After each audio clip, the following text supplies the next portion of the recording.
तत्काल टिकट फगुओ बयाहिल निकट हो लेला तत्काल टिकट फगुओ बयाहिल निकट जियर के पीरा बुझा राजा जी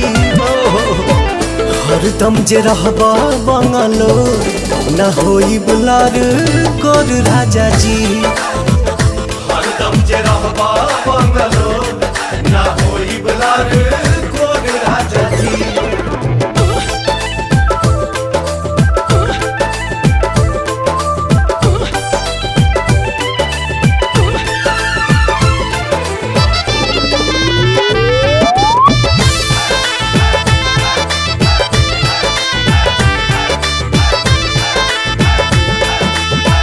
किन किन धैले बानी ढेर के खेलावाना